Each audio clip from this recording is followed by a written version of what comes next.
예, 반갑습니다. 오늘은 7월 4일 금요일 본문입니다. 요한계시록 2장 8절부터 11절입니다. 원래 오늘 본문이 더 긴데요. 이제 계시록은 좀 그렇게 보면 안 될 것 같아서 오늘 본문 반으로 자릅니다. 그래서 교회 하나하나 우리 다 살펴볼 겁니다. 그래서 오늘은 앞에 있는 그 서머나 교회 달랑 4장 4절이죠. 이 4절도 제가 계산해 보니까 30분은 걸릴 것 같아요. 그래서 예, 오늘은 서머나 교회만 볼 겁니다. 그래서 이 교회만 함께 같이 보도록 하겠습니다.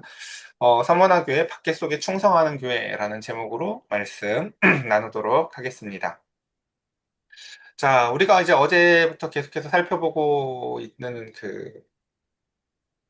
예, 잠시만요. 음.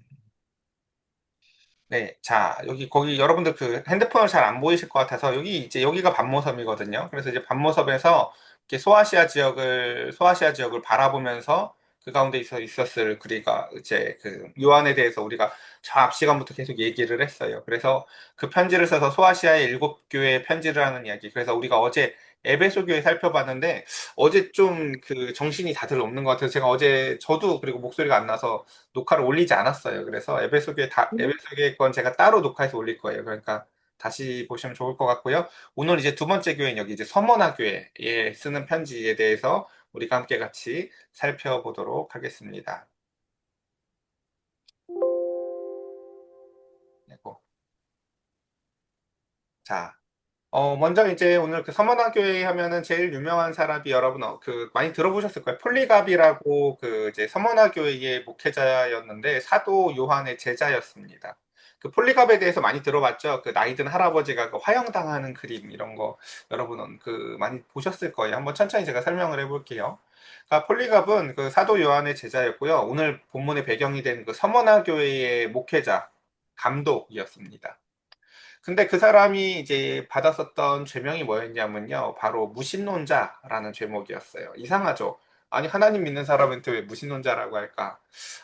그건 왜 그러냐면, 이제 그 소아시아 지역에 굉장히 많은 이제 예, 이방 종교들이 있었잖아요. 그쵸? 근데 그 종교들을 믿지 않기 때문에, 그 종교들을 받아들이지 않기 때문에 무신론자라고 그러는 거예요. 그러니까 마치 그 힌두교처럼 그 굉장히 많은 종교들이 있거든요. 마치 우리나라도 예를 들면 맞아요. 그러니까 뭐 저 마을 입구에는 정승 세워놓는 종교가 있고 또 집안에 들어오면 밥그릇 위에는 복이라는 종교가 있고 문지방에도 밟으면 안 되는 종교가 있고 뭐 명태도 걸려 있는 종교가 있고 한 것처럼 그런 모든 것들을 무시하는 거죠. 모든 그런 신들을 배격하는 거죠. 그러니까 폴리갑이 받았었던 그래서 제목이 그래서 무신론자라는 제목인 거예요. 그러니까 하나님을 믿어서 그가 죽은 게 아니라요.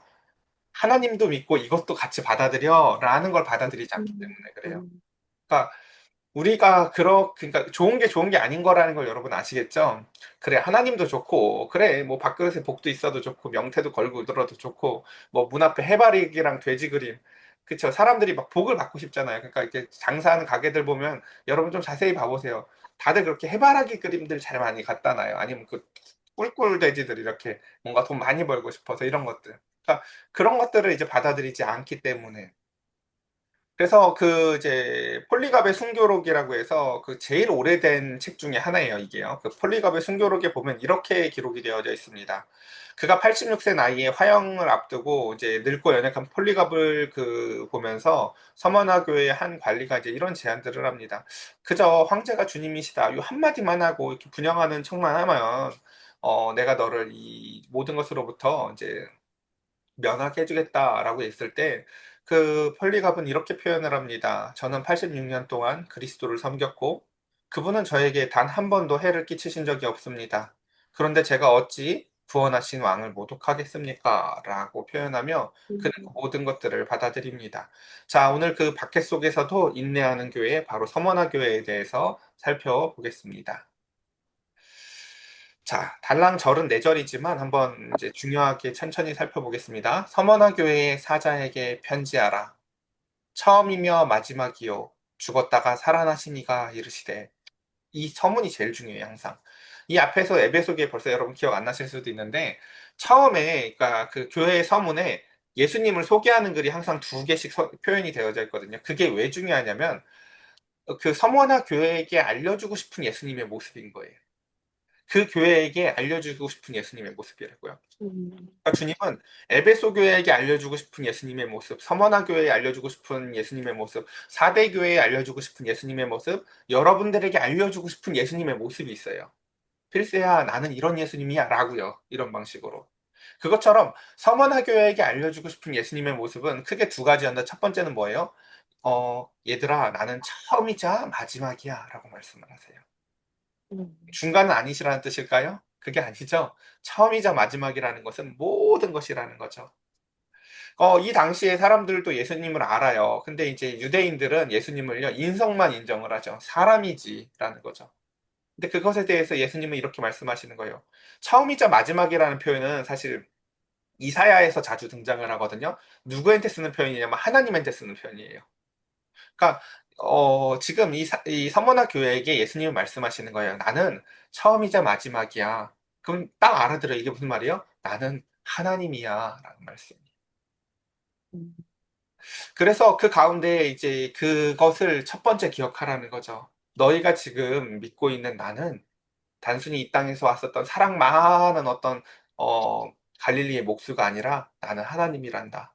이게 바로 첫 번째 서머나 교회에게 알려주고 싶은 예수님입니다. 그리고 두 번째, 음, 나는 죽었다가 살아나신 이야 라고 말씀을 하세요. 자, 예수님은 음, 어떠신 분이라고요? 죽었다가 살아나신 이다 라는 것입니다. 이게 서머나 교회에게 알려주고 싶으신 예수님의 모습이에요. 이게 무슨 음, 말일까요? 이걸 이거 의미적으로 번역해보면요. 지금 너희들 환란을 겪고 있지, 고난을 겪고 있지, 너무 힘들지. 나도 그렇게 그 일을 다 겪어봤어 라는 거예요. 너희들이 겪고 있는 거 이상한 거 혹은 신앙이 잘못돼서가 아니라 나도 다 겪었던 거고 나도 그렇게 죽었다가 살아난 내가 지금 겪고 있는 너희에게 하는 말이야 라고 하면서 예수님의 그 두 가지 모습을 기억하라고 합니다. 첫 번째 뭐라고요? 나도 내가 음, 하나님이야 라는 거. 두 번째, 그 나도 그 일을 다 겪어보았단다 라는 것. 이것을 예수님의 모습으로 서머나 교회가 꼭 기억하라 라고 예수님을 소개하고 있습니다. 자, 그 다음 보겠습니다. 그러니까 이게 헬라어 원문으로 보면 이제 어제 에베소에도 똑같은데, 내가 안다는 게 제일 먼저 등장을 해요. 내가 다 알아. 라는 게 항상 먼저 등장을 해요. 음, 주님은요, 우리의 모든 것을 다 아세요. 어제도 이 얘기를 다 반복했지만, 사람은 정말 자기를 모르거든요. 사람은 자기의 역사를 왜곡해요. 어렸을 때, 뭐죠, 부모님이 조금만 한번 잘못한 거 있으면 그 시절이 다 그렇다고 하잖아요. 저도 제 딸을 한번 이렇게 콩 쥐어받은 적이 있는데 맨날 때렸다고 표현하거든요. 그러니까 억울해요. 예. 그런 것들처럼 사람의 기억은 참 잘 왜곡되고, 심지어 사람은 제가 어제도 이렇게 얘기 드렸지만, 일기장에조차도 거짓말을 쓰는 게 사람이에요. 사람의 부패함은요, 자기가 감을 못 잡아요. 그래서요. 내가 얼마나 부패했는지를요. 반면에 하나님은요, 우리의 그 모든 것을 아세요. 나도 모르는 나를. 마치 빙하 속 깊은 내 무의식과 내가 알지 못하는 자아에 대해서까지도 말입니다. 그래서 주님은 아신다고 표현을 해요. 내가 다 알아 말하지 않아도 라는 것입니다. 여러분, 이런 존재를 만나본 적이 있나요? 사람은 잘 모르잖아요. 그렇죠? 우리가 주일날 만나요. 그럼 제가 여러분들한테 항상 묻죠. 잘 지내셨어요? 이게 무슨 뜻일까요? 전 몰라서 묻는 거예요, 여러분. 여러분들을 모르니까 한 주 동안 얼마나 속이 썩는 일이 있었는지, 좋은 일이 있었는지, 어땠는지. 근데 주님은요, 여러분들을 보자마자 그렇게 말씀하실 거예요. 이 목사는 잘 지내셨어요? 묻지만 주님은 여러분한테 이렇게 얘기할 거예요. 혜영아, 내가 널 다 알아. 라고 말할 거예요. 주님은요, 우리를 그냥 다 아세요. 예. 그리고 이렇게 설명하죠. 뭐라고요? 네가 환난과 궁핍 가운데 있었던 걸 내가 다 알아. 라고 말씀하세요. 자, 근데 이렇게 얘기를 하시죠. 그래서 네가 환난과 궁핍한 것들 내가 아는데 실상은 네가 부요한 자다. 라고 말씀하세요. 환난과 궁핍. 딱 싫어하는 단어 아닙니까? 우리가 제일 싫어하는 단어? 그쵸? 이거 피하려고 종교 생활하던 거 아니었어요, 원래. 그쵸? 환난이 없게 하려고 우리가 종교를 찾아왔고, 궁핍하지 않으려고 교회를 찾아왔는데, 이 두 가지를 다 주시면서, 너 사실은 부유한 자야. 예. 서머나교회에게 예수님이 이렇게 말씀을 하세요. 그리고 자칭 유대인이라 하는 자들의 비방도 알아. 이게 진짜 제일 아팠던 것 중에 하나거든요. 그러니까 유대인들이 그 예수 믿는 자들을 핍박했던 가장 큰 이유는요, 그리스도의 신성을 부인하기 때문이에요. 사람이지. 근데 지금 제일 첫 번째 뭐예요? 나는 처음이자 마지막이야. 라고 주님이 그러니까 말씀하시잖아요. 그러니까 그것에 대해서 실상은 유대인이 아니라 그들은 사탄의 회당이야. 라고 말씀하십니다. 예수님의 제자로 살아가면서 겪는 환란과 궁핍과 비방들이 있었어요. 저 앞에 우리가 그래서 예를 들었었던 그 폴리갑처럼 말입니다. 그러니까 폴리갑이 죽은 이유가 하나님을 믿어서예요? 아니죠. 하나님만 믿어서였어요. 그렇죠? 이들이 겪는 고난도 마찬가지예요. 예수님만 믿어서예요. 이들이 겪었었던 어려움들을 제가 이제 그 당시 서적들을 통해서 좀 대충 그림을 그려보면 이런 거예요. 그냥 사람들이 이제 집을 나갔다 와요. 그러면 서로가 서로를 지켜주고 서로가의 집에 별일이 없는데 이 예수님을 믿는 사람들 집에만요 그렇게 도둑이 들어요. 지켜주지 않고 의도적으로 무엇을 훔쳐가기도 하고 괴롭히기도 하는 거죠. 그리고 또 예수님을 믿는 사람들은 첫 번째는 이제 일단 그 마켓 그 시장이나 이런 데 가서 일단 장사할 자리를 내어주지 않아요. 자, 그리고 설사 자리가 나서 무엇을 팔려고 해도요. 그들의 물건을 또 사지를 않아요. 왜냐면은 그들은 이제 이런 게 있거든요. 이제 시장에서 또 그 물건을 팔 때마다 그 농산물의 신이 있어요. 근데 이런 거죠. 이제 다른 사람들이 파는 다 모든 이런 이제 농산물들은 그 당시에 그 사람들이 믿는 농산물의 신이 그 축복한 그 농산물들이에요. 그러니까 이건 사가면 빨리 잘 이렇게 상하지도 않고 부패되지도 않고 이거는 건강하고 맛있을 거야 라는 기대들이 있어요. 근데 예수님 믿는 사람들이 파는 농산물은 가져가면 이 거봐 거봐 이거 그 축복을 안 받은 거라 그렇지 하고 가져가면 빨리 상할 것 같고 맛도 없을 것 같아요. 그러니까 두 가지요.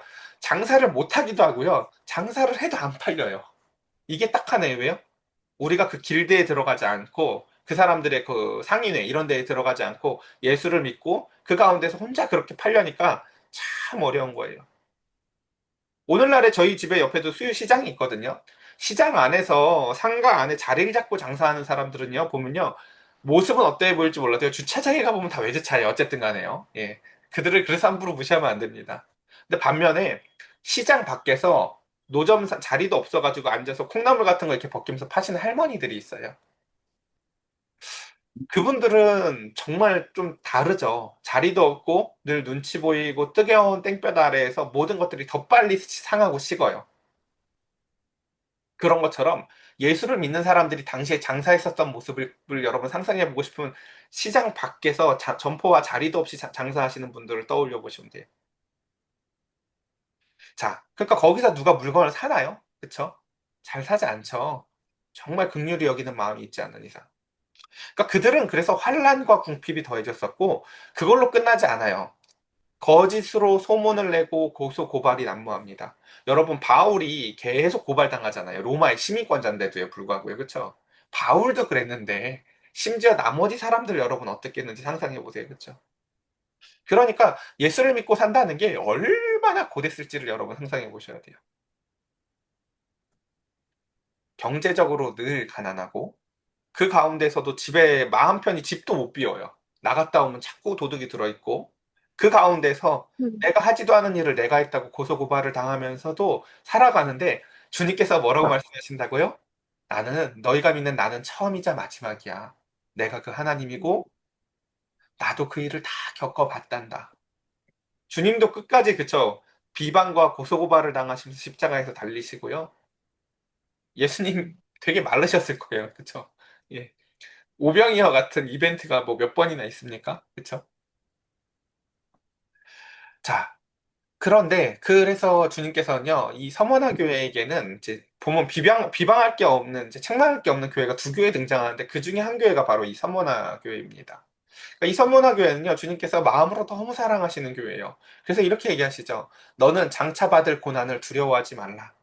뭐 책망하고 고쳐줄 게 없어요. 그저 그들에게 있어서 너희도 그래도 사람이지, 너희도 힘들고 두렵지, 뭐라고 말씀하세요? 장차 받을 고난 이런 것들에 대해서 두려워하지 마.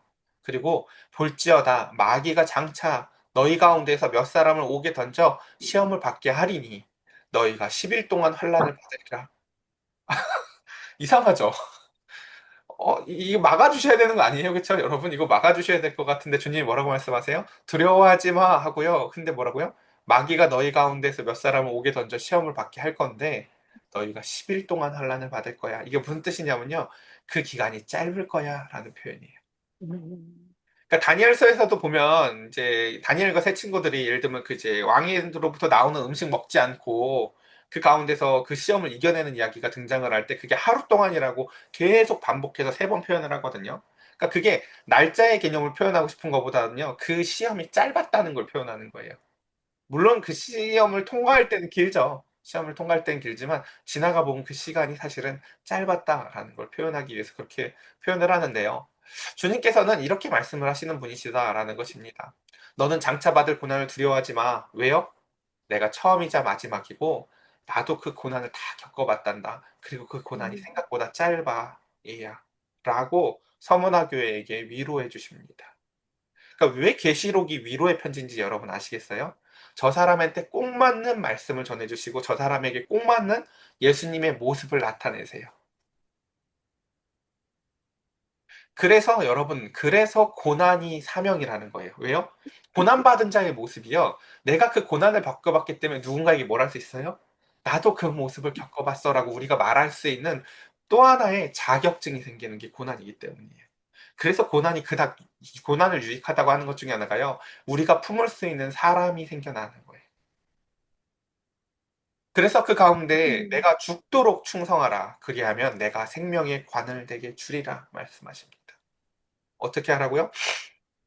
마음과 목숨과 힘을 다하여 하나님을 사랑하고 이웃을 사랑하라. 이런 구체적 설명이 필요가 없어요. 왜요? 지금 이미 서머나 교회는요. 그들의 삶의 방향, 나침판이 정확히 북극을 향하고 있어요. 정확히 하나님을 사랑하고 있어요. 그리고 그들은 심지어 그 모든 것들을 인내하고 있어요. 주님은 그래서 그들에게 줄 것이 방향의 교정이 아니라 위로밖에 없어요. 너희 잘하고 있어. 나도 그렇게 해왔어.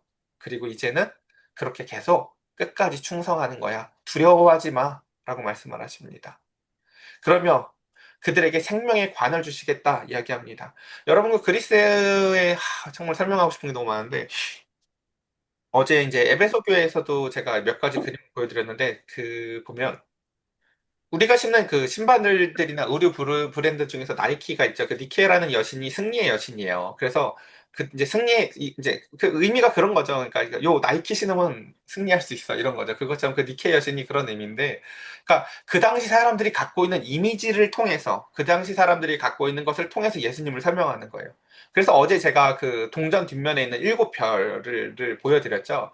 그 당시에 사람들이 갖고 있는 이미지를 통해서 그거 사실은 그 황제의 죽은 아들이 별을 갖고 있는 게 아니라 내가 바로 그 별을 사이로 이제 왔다 갔다 하면서 그 가운데서 너희 교회들을 여전히 지금도 바라보고 있고 임재하고 있고 다스리는 분은 바로 예수님이야. 라는 것을 우리가 어제 보았다면 오늘 그 가운데서 주님께서는 이렇게 말씀을 하시는 거죠. 그 승리를 니케라는 여신이 주는 게 아니야. 내가 바로 너희에게 그 죽도록 충성하면서 마지막 날에 개인의 종말이 이르렀을 때 그 승리의 관을 주는 게 바로 나란다. 그 관은 승리의 관, 생명의 관이란다. 그래서 이렇게 말씀하십니다. 귀 있는 자는 성령이 교회들에게 하시는 말씀을 들을지어다. 이기는 자는 둘째 사망의 해를 받지 아니하리라 말씀하십니다. 자, 오늘 말씀은 오늘 여기까지 우리가 정리해보고자 합니다. 어, 저와 여러분들에게 있어서 신앙이 어떠한 모습을 갖고 있는지 생각해 봤으면 좋겠어요. 제가 이 뒤에 오늘 이제 요렇게 딱 서머나교회 한 교회만 이렇게 살펴보는 이유는요. 우리가 이제 큐티를 통해서 주어진 본문을 매일매일 해야 된다는 관념에 휩싸일 수 있지만 사실 성경은 우리한테 애초에 성경이 그렇게 주어진 게 아니라는 걸 기억하셔야 돼요. 성경은 우리한테 매일 하루 분량을 이만큼 큐티해라고 주어졌던 것이 아니라 그 말씀 한 자락이라도 깊이 묵상하라고 주어진 것이에요. 그래서 오늘 큐티 본문은 달랑 4절이지만 이 본문이 결코 짧지 않다라는 것을 여러분 기억해 보셨으면 좋겠습니다. 저와 여러분들 오늘 이 서머나 교회에게 주시는 주님의 위로가 여러분들에게 있어서 그리고 저에게 있어서도 두 가지 질문을 할 수 있으면 좋겠습니다. 첫 번째, 하나님, 저에게 예수님은 어떤 분이신지 알게 해달라. 제가 알아야 될 예수님은 어떤 분이시냐고요. 서머나 교회가 알아야 될 예수님의 모습은 뭐였습니까? 처음이자 마지막이신 분이시다. 이 경기를 시작하게 하신 분도 예수님이시고 이 경기의 마지막도 예수님이시다라는 걸 기억하라는 것이었습니다. 그리고 두 번째, 그 경기 중간에 겪고 있는 우리의 모든 환란과 고난을 주님께서도 다 겪어보셨다라는 것입니다. 그것을 다 체휼하신 분이 바로 예수님이시다라는 것입니다. 저와 여러분들의 삶 역시도 그와 같은 의미를 갖습니다. 그래서 우리는 예수님이 지금 방금 뭐라고 말씀하셨습니까? 장차 받을 고난을 두려워하지 말라고 하죠. 우리가 진짜 두려워해야 될 건 뭘까요? 이 경기로부터 이탈하는 것입니다. 우리가 진짜 두려워해야 될 것은요, 주님으로부터 책망받는 것입니다. 우리가 진짜 두려워해야 될 것은 어제 에베소 교회에서 봤죠? 너, 그건 다 좋은데 처음 사랑을 잃어버렸어. 라고 하면서 너 돌아오지 않으면 이라고 그 가운데서 우리가 경로에서 이탈하는 것입니다. 저와 여러분들의 삶 가운데서 진실로 두려워해야 될 것은 하나님입니다. 우리 출애굽께서도 많이 봤죠? 하나님을 두려워하지 않으면 사람 두려워할 일들만 잔뜩 생긴다고요. 그리고 반대로 사람을 두려워하는 사람들은 하나님을 두려워하지 않아요. 저와 여러분들이 이렇게 여전히 하나님 앞에서 그래서 오늘 첫 시작 때 이야기했었던 그 폴리바갑의 순교의 이야기를 생각해 보면서 주님 앞에서 신실하게 주님 앞에서 우리가 죽도록 충성하며 마지막 날에 주님께서 생명의 관을 통해서 우리를 위로해 주시고 또한 우리를 통해 또 다른 하늘의 미랄이 떨어져 땅에다 썩어져 죽음으로 말미암아 우리의 자아가 죽어질 때 그것이 생명이 돼서 우리의 가족들, 우리의 또 다른 사람들이 야, 저 사람 옛날에 옛사람 죽었다 라는 것을 바라보며 생명의 씨앗이 틀 것입니다. 그것을 통해서 예수님의 죽음을 통해서 우리가 태어났고 우리의 또 자기 십자가를 통해 죽음을 통해서 우리의 이웃들이 변화될 것입니다. 저와 여러분들 그렇게 하나님 앞에 오늘 죽도록 충성하는 하루가 되시기를 간절히 축복합니다. 우리 이 시간 함께 같이 기도할까요?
제가 기도드리겠습니다.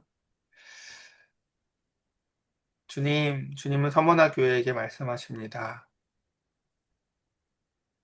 나는 처음이자 마지막이란다. 그리고 나는 죽었다가 살아나니란다. 너희가 환난 가운데 있는 것도, 마음 편히 집을 비울 수 없는 것도, 그리고 그 자리 가운데서 경제적으로 궁핍한 것도, 그 시장에서 장사할 때 자리 하나도 얻지 못하고, 그 가운데서 누구도 너희의 물건을 거들떠보지도 않는 경제적 어려움 가운데서 놓인 것도 다 예수를 믿기 때문이라는 것을 내가 다 안다. 너희가 하지도 않은 일로 말미암아 고소와 고발을 당하며 비방을 당하는 것도 내가 다 안다. 그러나 나는 처음이자 마지막이고, 그러나 나는 그 가운데 죽었다 살아나니란다. 주님은 말씀하십니다. 주님, 우리 사랑하는 성도들, 오늘 이 말씀을 바라보며 예수를 믿는 것이 어떠한 것인지 다시금 돌아보게 하여 주시옵소서. 주님은 그들에게 말씀하십니다. 실상은 너희들이 부요한 자야 라고 말입니다. 우리에게 그와 같은 생명의 마음의 즐거움과 기쁨을 더하여 주셔서 삶의 모든 자리 가운데에서 하나님만을 두려워하며 세상을 두려워하지 아니하고 죽도록 충성하여 주님이 부어주실 생명의 관을 바라보며 오늘도 신앙의 여정 가운데서 달려가게 하여 주시옵소서. 죽도록 충성하고 사랑하게 하여 주시옵소서. 우리 주 예수 그리스도의 이름으로 기도드렸사옵나이다. 아멘. 아멘.